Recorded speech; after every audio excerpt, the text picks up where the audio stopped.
It happened on the 7th night, the night doctors said she wouldn't survive to see.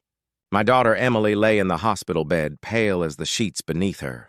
The machines beeped in slow rhythm, a countdown none of us wanted to hear. Outside the glass door, Karen, our HOA president and self-appointed queen of the neighborhood, stood complaining about parking violations in the hospital's emergency zone.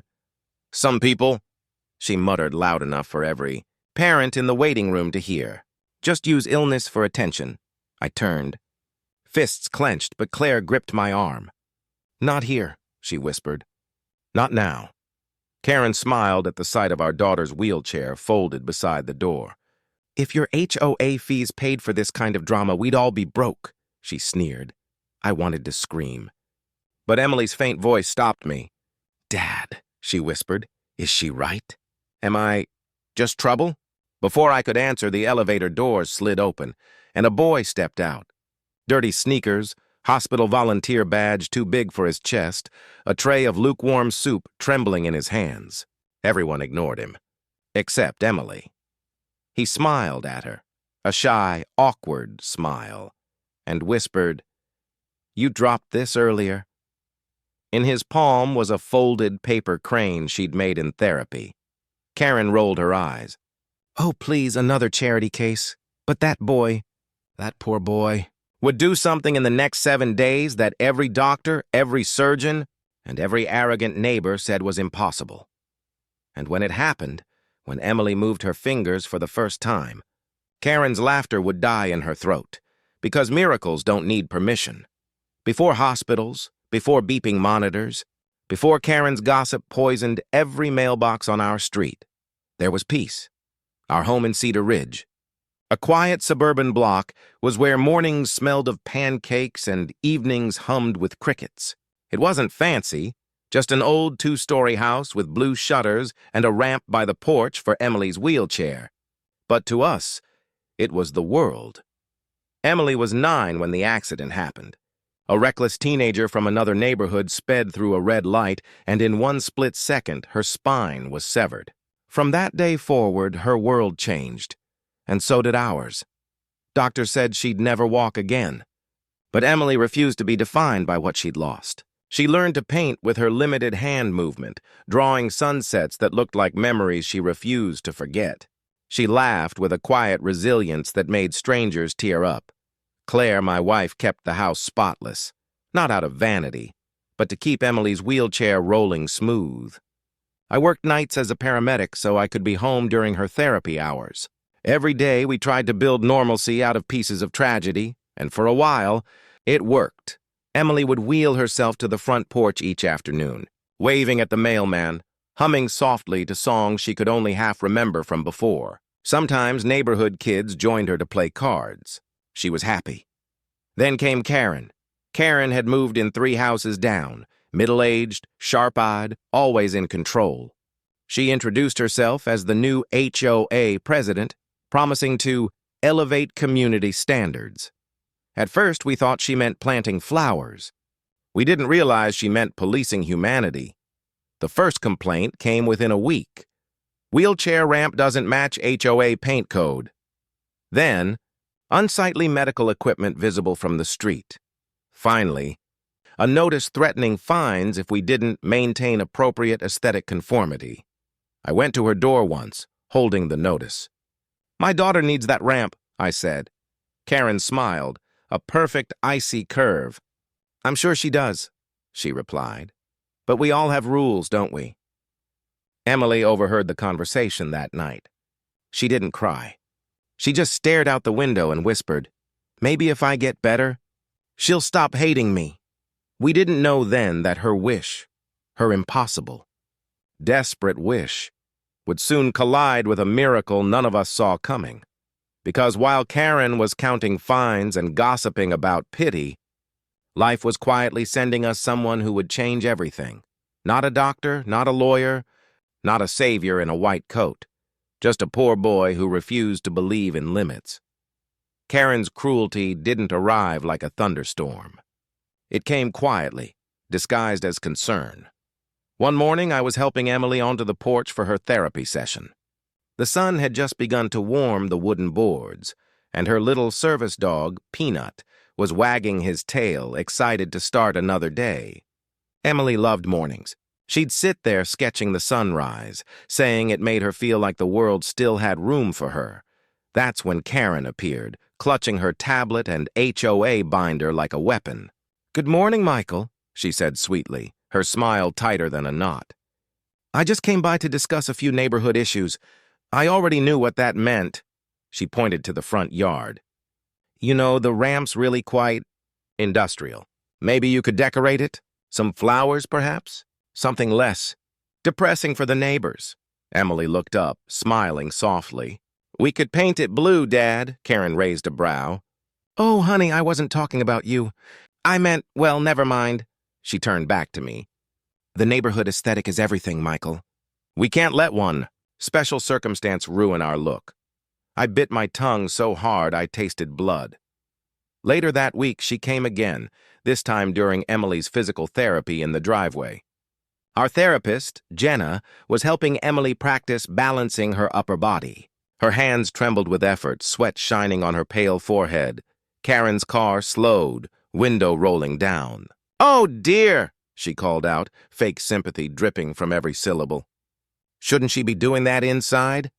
"It's a bit uncomfortable to watch." Jenna froze. Emily stopped moving.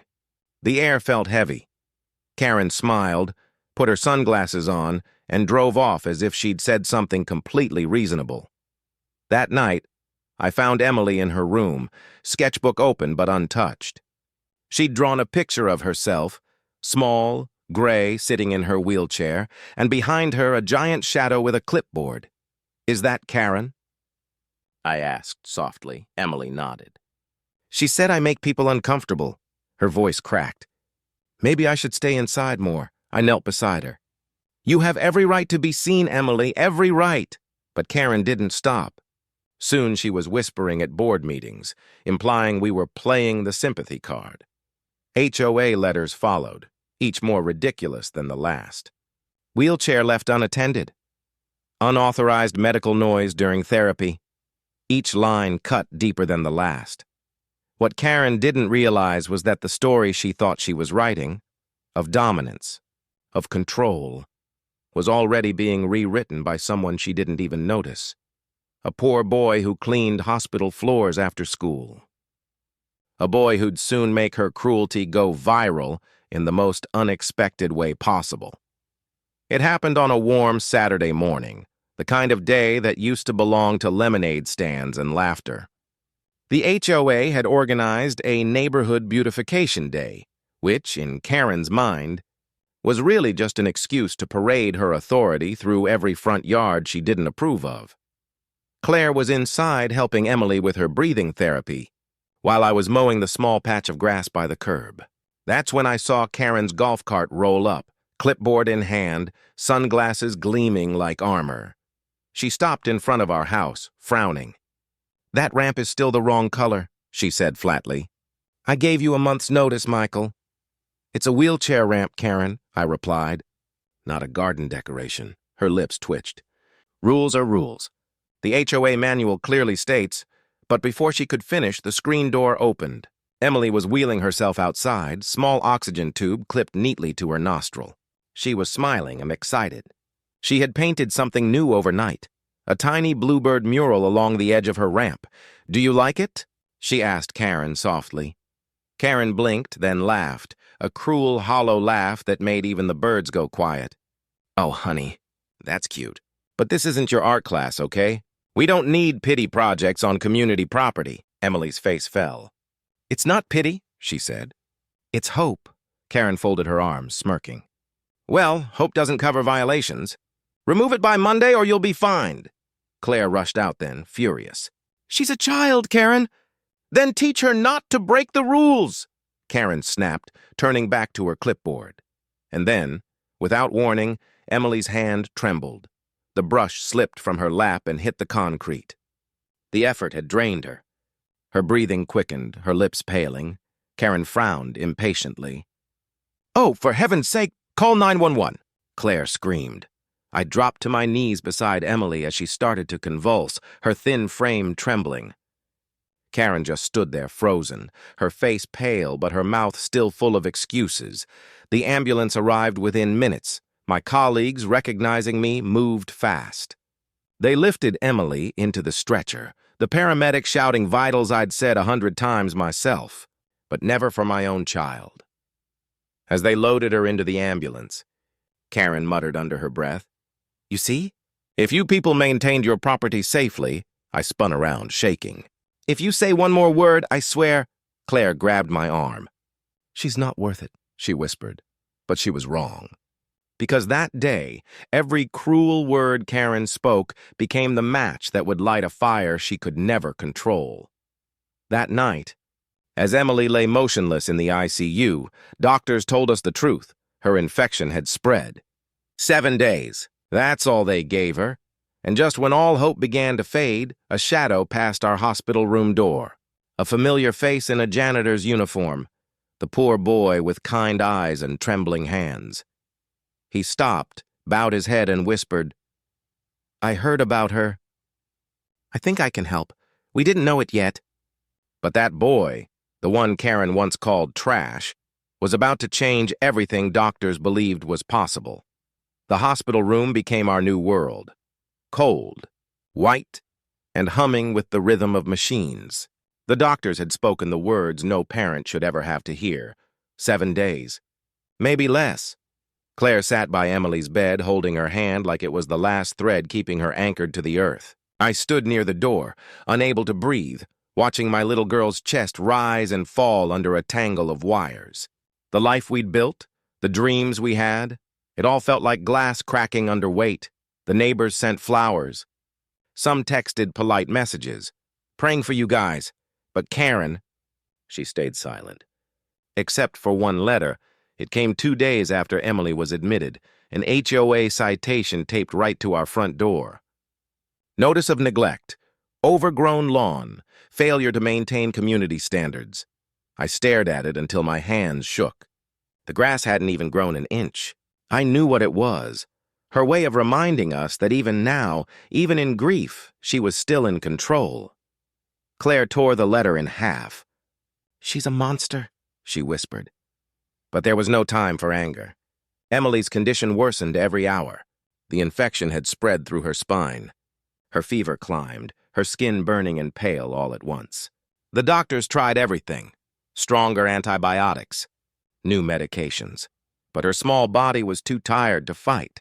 And through it all, the poor boy kept showing up. His name was Ethan, 17. Quiet, thin, with calloused hands from too many double shifts. He cleaned the hospital floors after school to help his sick grandmother pay rent. He wasn't supposed to be in our room, but nurses looked the other way.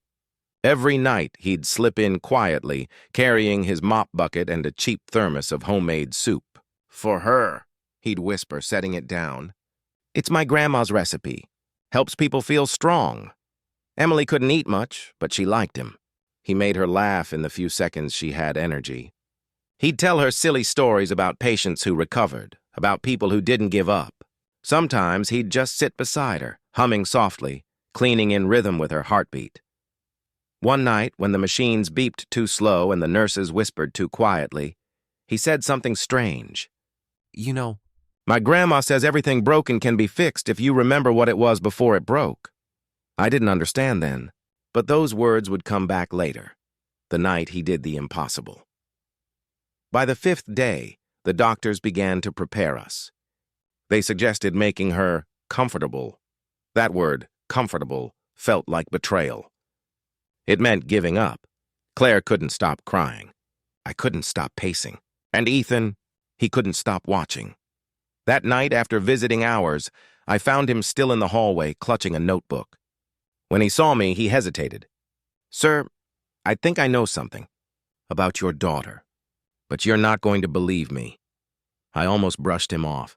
Just a boy with good intentions and impossible hope. But there was something in his eyes. Something fierce, determined. "What do you mean?" I asked quietly. He swallowed hard. "My grandmother, she used to work with experimental therapies, old hospital records. She taught me something Something about nerve mapping and electromagnetic stimulation. I frowned. You're talking about science? He nodded. I'm talking about giving her a chance. And right there, in that cold, humming hallway, the impossible started to breathe again. By the 6th day, the hospital room felt more like a waiting room for heartbreak. The hum of machines had become background noise. The smell of antiseptic clung to our clothes, and every doctor's footstep in the hall felt like a countdown. Emily barely opened her eyes anymore. Her little hands that once painted and drew now rested limp at her sides. Even Peanut, her service dog, lay still at her feet, as if he understood the silence. Claire hadn't left her bedside in 48 hours. Her fingers stayed laced with Emily's, whispering prayers into her daughter's hair, even when no one answered back. I stood by the window, staring at the rain blurring the city lights, trying to find one reason to believe she'd make it. Then came the breakdown I couldn't hide. When the nurse adjusted the IV and said softly, "She's comfortable now," something in me snapped. I stumbled out into the hallway, palms pressed against the cold wall, gasping for air. I'd seen people die before. I was a paramedic, but nothing prepares you for the sound of your own child fading away. Claire followed me out, her face hollow. "She's slipping, Michael," she whispered.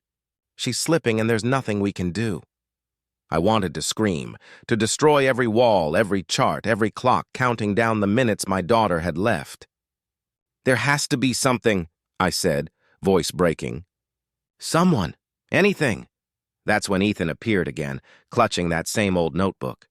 His eyes looked haunted but alive with something fierce.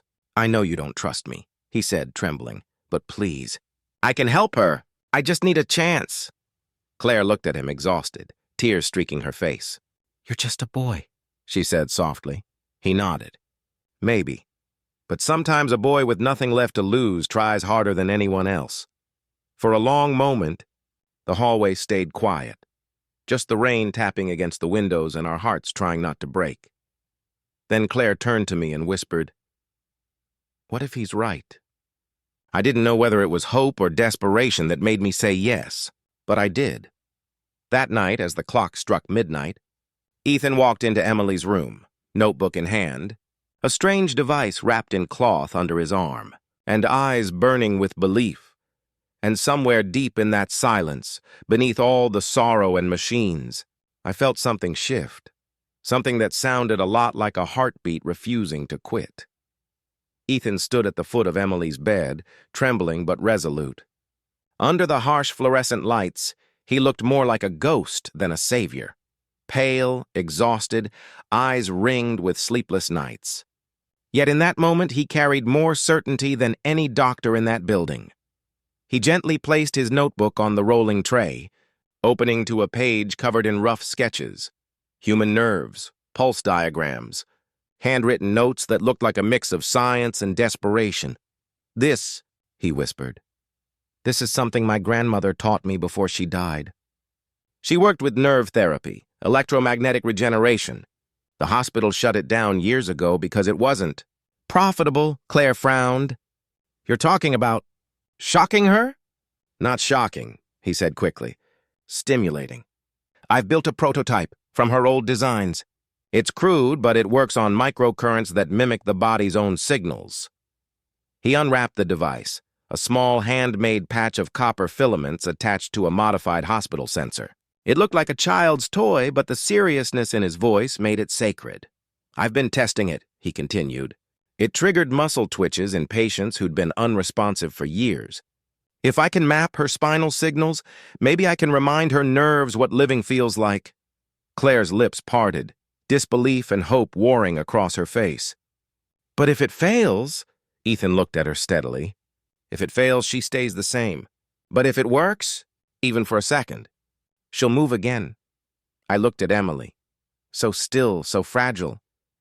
And then at this boy, this stranger who refused to give up when the entire world had.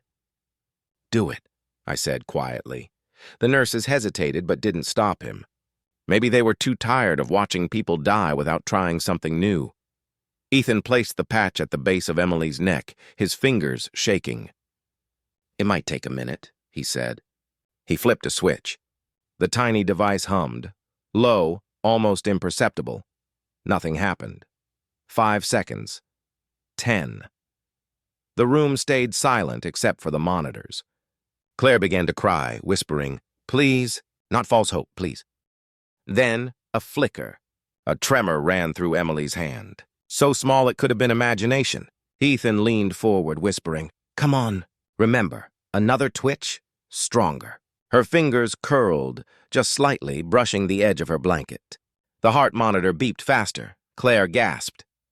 "She moved! She moved!" Ethan smiled through tears. "It's working!" I fell to my knees beside her bed, holding her trembling fingers. "Emily," I whispered, voice breaking. "I'm right here." Her lips parted. Her voice, weak but real, slipped through the air. "Dad?" The nurses froze. Claire sobbed. Ethan exhaled like a man who had just pulled life back from death. And outside that room, unseen, uninvited, Karen stood watching through the glass window.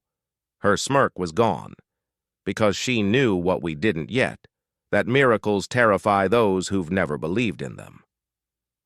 By morning, the story had already started to spread through whispers and text messages.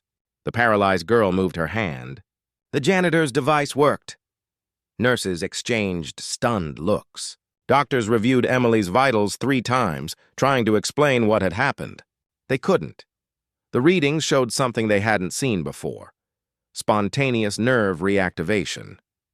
When the attending physician finally called me into the hall, his expression was somewhere between awe and denial. "I don't know how this—" "Boy did it," he said carefully.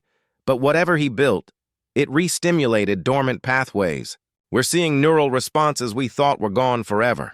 Ethan didn't take credit. He just stood quietly beside Emily's bed, clutching his notebook like it was a piece of his grandmother's soul. "It's not me," he said softly. "It's her body remembering how to fight." Claire hugged him, sobbing with gratitude. For the first time in weeks, our little girl was awake, tired, weak, but smiling. She couldn't move much yet, but her eyes were alive again. By day 3, word had reached the hospital board. Reporters began calling. A local journalist showed up, eager to interview the poor janitor who healed a dying girl. Ethan refused every camera, every question. "It's not about fame," he told us. "It's about finishing what we started." But not everyone was celebrating. Karen had seen the headlines. "HOA Family's Miracle Recovery Sparks Local Praise." She didn't like the words miracle or praise unless they involved her name. Within hours, she was on social media claiming the whole thing was staged. She posted in the HOA group, typing furiously, "Don't be fooled. These people love attention. Probably another GoFundMe scam." When I saw the post, my blood boiled. But Ethan stopped me from replying. "Let her talk," he said calmly. "Truth doesn't argue. It shows." Meanwhile, Emily's recovery deepened. Using Ethan's handmade device, he began mapping her spinal responses every day, carefully adjusting currents, logging every twitch and signal. It was crude, experimental, and completely unauthorized, but it worked. Her fingers began to flex on command, then her wrists. Then, one morning, her arm. The doctors were forced to acknowledge it. They called in a research team to evaluate Ethan's method. Some wanted to study it. Others wanted to shut it down before it made them look foolish. Through it all, Karen doubled down. She visited the hospital one afternoon, pretending to deliver flowers, fake sympathy hiding a new agenda.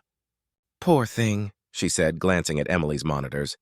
"You do realize unlicensed procedures are illegal? If something goes wrong, the HOA could be liable." I stared at her. "She's breathing on her own again, Karen. Maybe you should try doing the same." She flinched, but smiled tightly. "We'll see what the county thinks."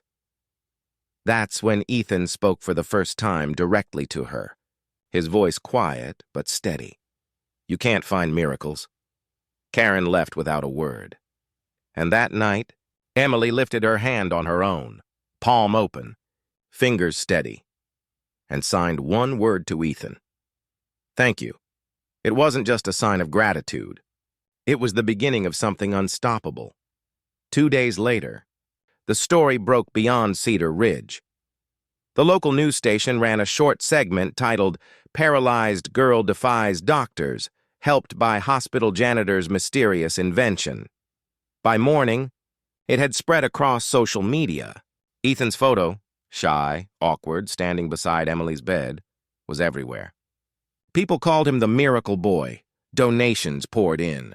Medical researchers from 3 states reached out asking for his device's blueprint. But with the spotlight came the shadow. Karen couldn't stand it. Watching everyone rally around the family she'd tried to destroy twisted her pride into venom. She began posting in HOA forums, claiming the story was fake, that poor Ethan was a fraud using sympathy to get money. She even held an emergency HOA meeting, saying she had evidence we faked the illness for attention. "If this goes viral," she warned, "it'll ruin Cedar Ridge's reputation as an elite community." But the more she tried to control the narrative, the worse it got for her. Because someone, one of her own board members, leaked her messages to the press. Screenshots of her mocking Emily's condition, calling our home an eyesore, and threatening fines while my daughter was in the ICU. It hit the internet like a lightning strike. By the next morning, justice for Emily was trending. The news anchor's voice filled every living room in Cedar Ridge. HOA president under fire for mocking disabled child amid miracle recovery. Reporters flooded her doorstep. Neighbors who'd once bowed to her authority now turned away in disgust. The same people who'd nodded along with her petty rules were now sending flowers to Emily's hospital room. Karen tried to release a statement. "I was misunderstood, but screenshots don't lie." And one clip taken by a nurse sealed her fate. Karen outside the hospital, rolling her eyes and saying, "Some people will do anything for pity." Ethan stayed silent through it all. When I asked him how he felt seeing her finally exposed, he just said, "People like her need to see light, not punishment. That's what your daughter showed me." But the world had already chosen its side. A local charity offered Ethan a scholarship. A tech investor wanted to help develop his device legally, and the hospital announced a new experimental wing for nerve regeneration, named after Emily. On the 7th day, Emily's doctor removed her oxygen tube. She whispered her first full sentence since the accident. "Mom, I can feel my legs." Claire collapsed into tears. I couldn't speak. Ethan turned away, hands shaking, whispering, "Grandma." We did it. The room was filled with sobs and laughter, but outside the window, Karen's house sat dark. Curtains drawn, mailbox overflowing. Her kingdom had fallen, and the miracle she mocked had become her undoing. Because no one forgets the sound of a heart that refused to stop, especially when the whole world hears it. For weeks, Cedar Ridge buzzed with a mix of disbelief and rebirth. The miracle of Emily Davis had changed everything. The HOA's image, the community's unity, and the way people talked about faith, science, and second chances, everyone except Karen. She had vanished behind drawn curtains, ignored calls from the HOA board, and refused every reporter at her door. But silence never sat well with her. When she finally resurfaced, it wasn't to apologize. It was to reclaim control. On a bright Friday morning, a letter appeared taped to every mailbox in the neighborhood. HOA emergency meeting, misconduct, fraud, and community standards discussion. Attendance mandatory. President Karen L. Holloway, I tore mine in half. Claire rolled her eyes. She's trying to claw back power, but Ethan insisted we go. If she's going to speak lies, he said quietly, then the truth should stand in the same room. The meeting was held at the community center, the same place Karen had once handed out fines like candy. By the time we arrived, the parking lot was full. Neighbors whispered, cameras rolled, and tension filled the air. Karen stood at the podium in her polished blazer, her HOA badge gleaming as if it could still protect her. "Thank you all for coming," she began, her voice trembling slightly. "It seems there's been a misunderstanding." A ripple of laughter ran through the crowd. "I have been unfairly portrayed," she continued. "Certain individuals," she glared at me, "have manipulated public sympathy to shame this community. This so-called miracle was a violation of hospital protocol. The boy responsible used unapproved equipment. We could all be held liable. Gasps echoed. Cameras clicked. I stood. Karen, that boy saved my daughter's life while you were writing fines about my lawn. Her smile faltered. I was enforcing the rules. Ethan stepped forward. Your rules almost killed her. Karen's composure cracked. You're a janitor. You don't even belong here. That was the line that ended her. Because at that moment, the doors opened, and half the hospital staff walked in, nurses, doctors, even the chief of medicine. Cameras turned. The chief stepped to the microphone. Actually, he said calmly, this janitor's research is now being integrated into our new neural therapy program. His work is currently under review by the State Medical Board for official recognition. And this community, he turned to the crowd, should be proud, not ashamed. Applause thundered. People stood. Some cheered. Karen's face went white. You can't be serious, she stammered.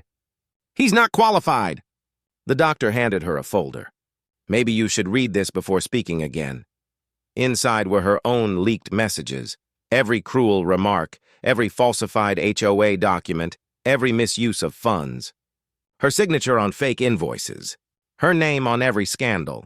The HOA vice president stood and said clearly, effective immediately, Karen Holloway is removed from office. The room erupted in applause that shook the ceiling. Karen froze at the podium, blinking rapidly, the color draining from her face. You can't do this to me. I am the HOA. Ethan looked at her with calm eyes. No, he said softly. You were the noise. She's the voice.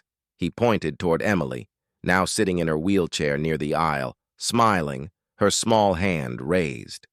She slowly formed a sign with her fingers. Peace. The crowd fell silent, then began to applaud again, this time slower, deeper, filled with something pure. Even the hospital cameras caught it. A girl once paralyzed signing forgiveness in front of the woman who had mocked her. Karen lowered her head, shoulders trembling. For the first time, she had no words. She walked out of the hall, past the cameras, past the neighbors, past everything she'd built on pride.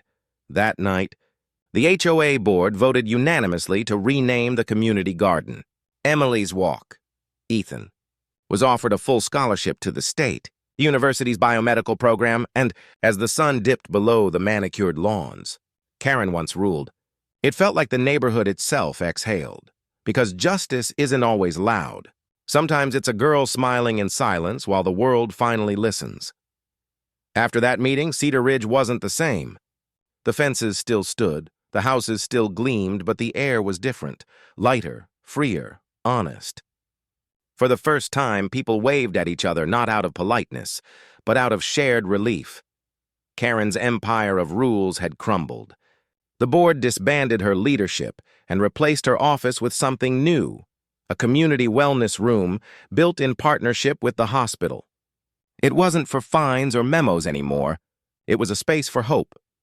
Ethan spent most afternoons there, working on a cleaner version of his prototype under the supervision of real doctors now. The same janitor who once mopped hospital floors was now invited into research meetings. Every time someone said miracle, he smiled shyly and replied, it wasn't a miracle, it was memory. Her body just needed to remember love. Emily's recovery stunned the medical world. Week by week, sensation crept back into her arms, then her legs.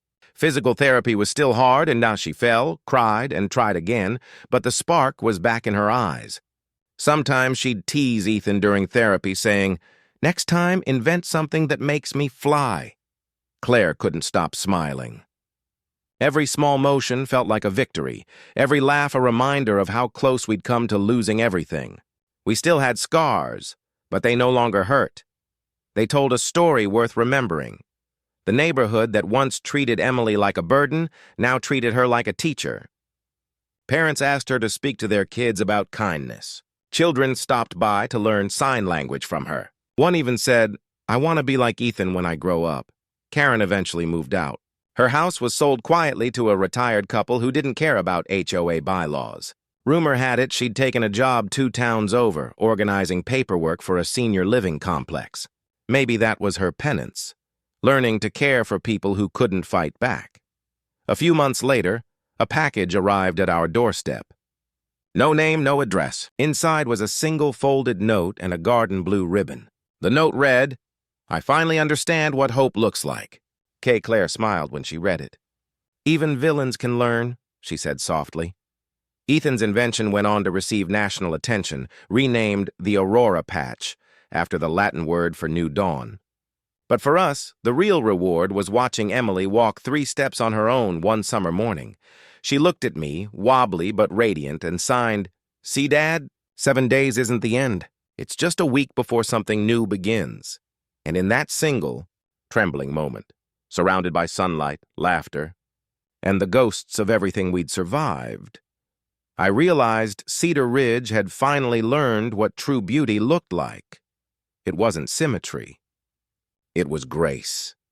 A year later, Cedar Ridge looked nothing like the place Karen once ruled. The fences were still white, but now they framed open doors, not walls. The HOA board had been replaced by a volunteer committee that focused on inclusion and kindness. And right in the heart of the neighborhood park stood a new sign: the Emily Davis Community Garden, where hope grows. Beneath it, in bronze, were 2 pairs of hands sculpted mid-motion, one signing thank you, the other signing help. On dedication day, sunlight streamed through the trees as neighbors gathered around. Emily stood beside Ethan, one hand gripping her walker, the other steady in his. She wore her favorite blue dress, the same shade she'd once painted her ramp.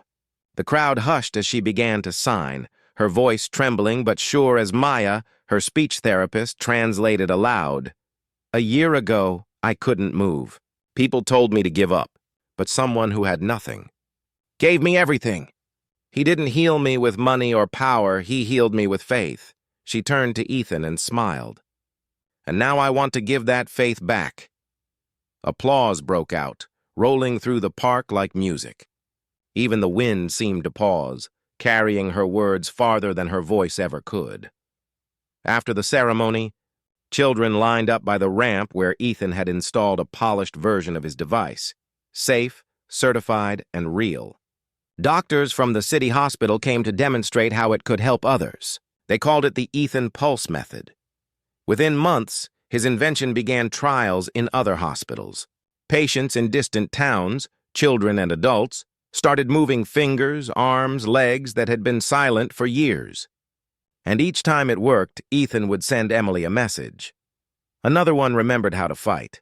As for Karen, no one spoke of her much anymore. But every now and then, someone saw her volunteering quietly at a care center, pushing wheelchairs down hallways with a gentle hand. Maybe guilt had changed her. Maybe grace did. That summer, as the sun dipped low over the garden, Emily took 3 slow, steady steps down the path lined with bluebirds and lilies. Ethan walked beside her, not leading, just walking with her. She looked up at the sky and whispered, "They said I had 7 days. But look, I got forever." And in that moment, under the golden light of forgiveness, love, and courage, Cedar Ridge finally understood. Miracles aren't made in hospitals. They're made in hearts brave enough to believe.